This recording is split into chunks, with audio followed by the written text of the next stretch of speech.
friends, we are looking at the Windmill Dairy Workshop by iambrick. This has 1,310 pieces. In this video, we're going to do a 360 to look at this completed model, and then we're going to zoom in. We'll take a look at the details. It has 2 cows, it's got a couple of animals, and it has a light kit, and it has an interior. This roof comes off, and this windmill turns, and it also has machinery that is representative of some type of food production. We'll talk about that. And of course, it has this moving windmill and a really nice crank with smooth motion.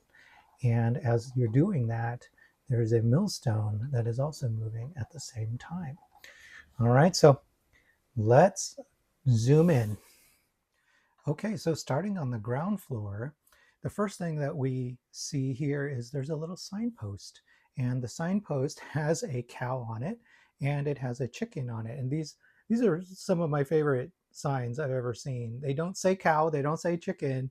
Instead, it's just an image of a cow mid-chew through some grass, and the cow is curious. He's looking and saying, "What do you want?" And then there's a chicken underneath that, and that chicken totally looks disinterested in what's going on. But those are really cute illustrations, and those go on those signs. There is that bucket with the broom next to it. There is a front door. Interestingly, this front door has a yellow door handle on the outside as well as the inside. And because they have you put one on the inside, this door cannot really be closed. And they show it left open in the build instructions. And if you try to close it, it actually becomes very difficult to open because of this yellow tile that's on the inside. I like the little walkway here, good use of the different grays and the circular pieces to just make a stone path. Good use of the floral pieces, and I'm a fan of when they do floral stuff that is sturdy and really stuck in there and won't just like pop off if you look at it funny. These are in there pretty sturdy, and which I really appreciate. Along this wall here, you see there's a mushroom, a white fence. I like that they finished off the top of the fences with those circular tiles. And throughout this model, there's interesting graphics and prints. So these are posters. One of them says windmill, and the other one says natural pastures, and it's got an image of a cow on it. This entire side has some foliage that creeps up the side of the windmill. That's interesting. And coming around, we'll see that there is some stonework along the sides of the entryway as well.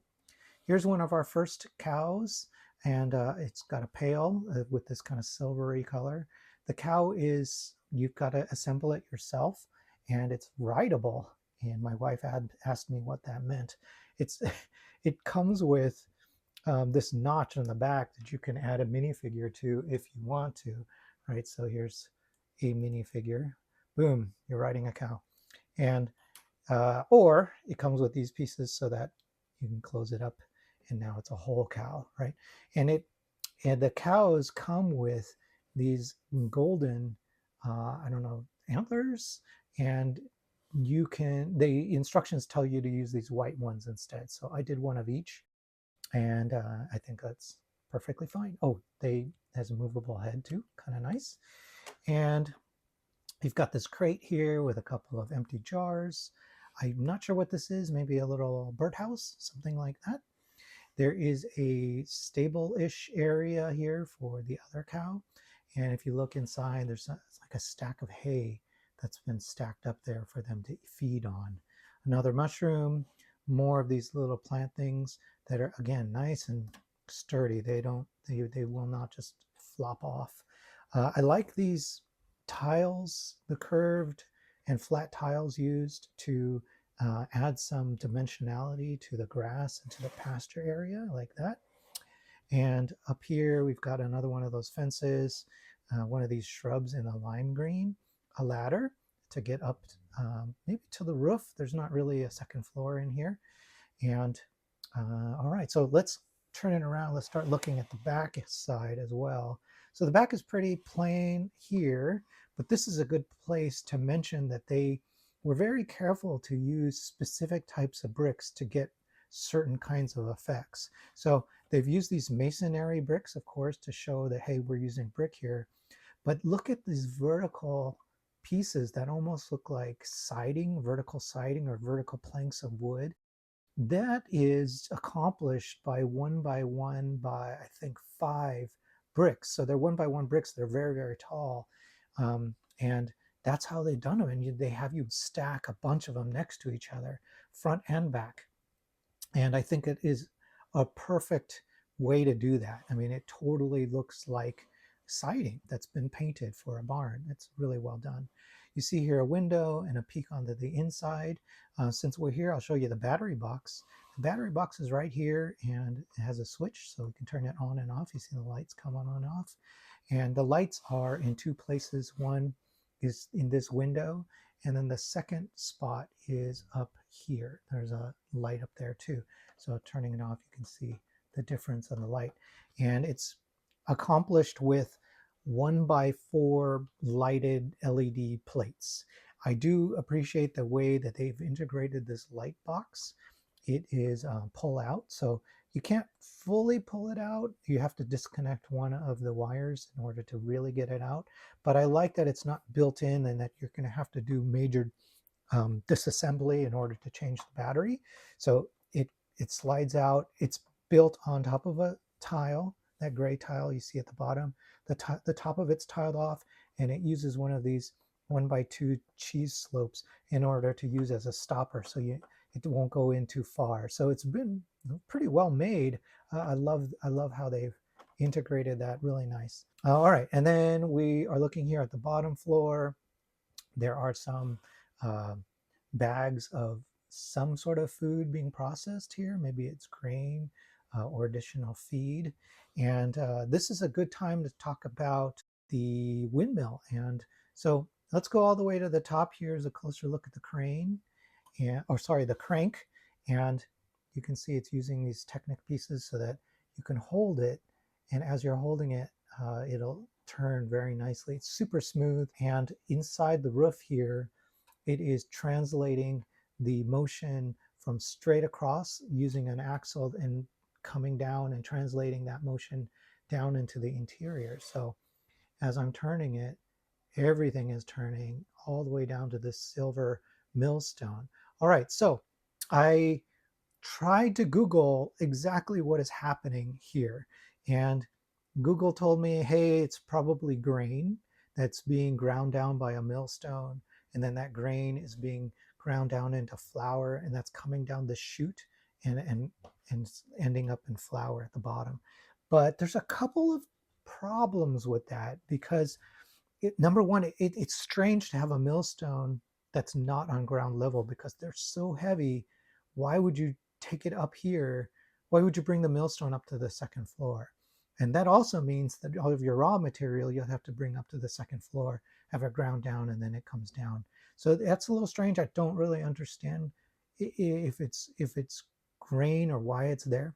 The other thing that's a little unusual is that if I pull this bucket out, you can see that what's in here they're almost like a buttery curd, like hardened or starting to harden, or clay-like substance, right?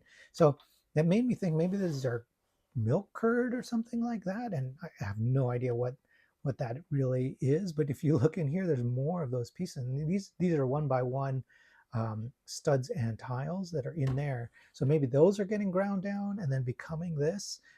So I do not know. I just don't know enough about dairy production, food production, to know what is happening here. If you know, please leave a comment. I'd love to know more.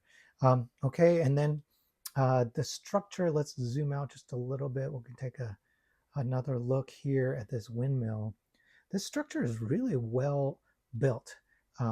There's this, you build these on the side and you snap them in place, and they're tucked just right. So they're tucked underneath this white piece of trim, and there's a front facade as well, and they snap together just almost seamlessly. And it's so strong that pretty much you can lift from this section here. I can lift it straight up. It's that strong. So I love that they built it so well. It's really well done. All right, and then there is a balcony here with a cactus, and you can put a minifigure on that balcony. I love this archway here, and then there's a little window above it, and there is a sconce above that as well. And here's a look of it. Look at it with the windmill going. Just be careful if you're standing on that balcony. You don't want to get hit with the windmill. That is something to consider. Up here along the side, I don't know if you can see it, but you can actually get a glimpse of the gears through this window. And this entire window sort of folds out in case you accidentally close this window.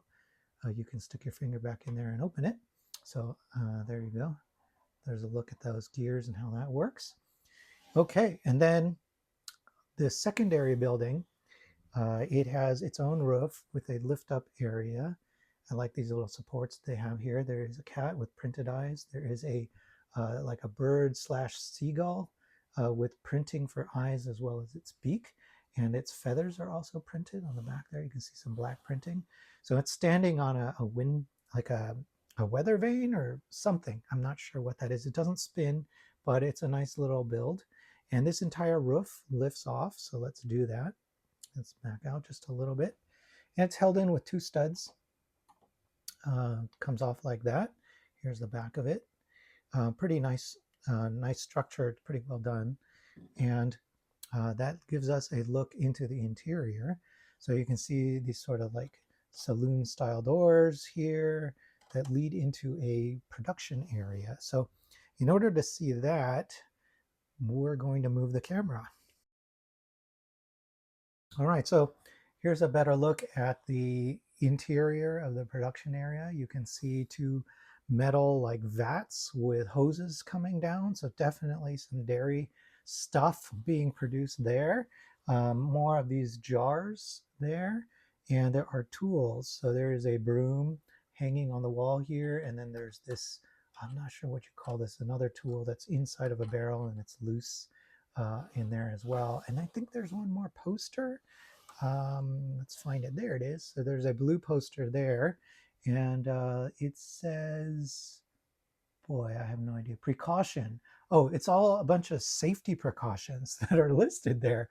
I remember now. Yeah, I read them all, and they are like, just, hey, be careful as you're doing your stuff. You know, that's what it says there. So that's thoughtful of them to think of safety there. The set does have one sticker, and here it is. It is that same cow kind of peering in, and that cow or that sticker is supposed to go right here on the front, and that would put it right here. But because these are all vertical bricks, it would get stuck across several, maybe 3 or 4 of these vertical bricks, and I didn't really want to commit to doing that, and so I left that sticker off. And you can do what you like to do. If you want to put those stickers on, that's cool. The other thing I want to point out is in the instructions, there are colors for a dark blue versus black, and they are really hard to tell the difference on for the different steps. And so I actually had to go through and mark them for future reference. But in the instructions, the dark blue is identical to the black.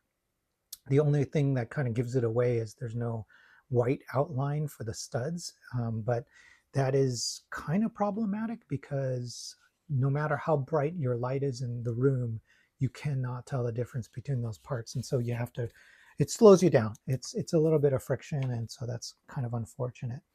All right, that aside, this I think is a really standout and successful set. It's very well designed. It has a lot of play features. It's structurally very strong. They use double plates along the bottom here, and all of the plates are reinforced in a couple ways in order to make sure they don't come apart if you go to lift it. I've lifted this now 3 or 4 different times from different sides, and never once has a plate flipped up or broken on me.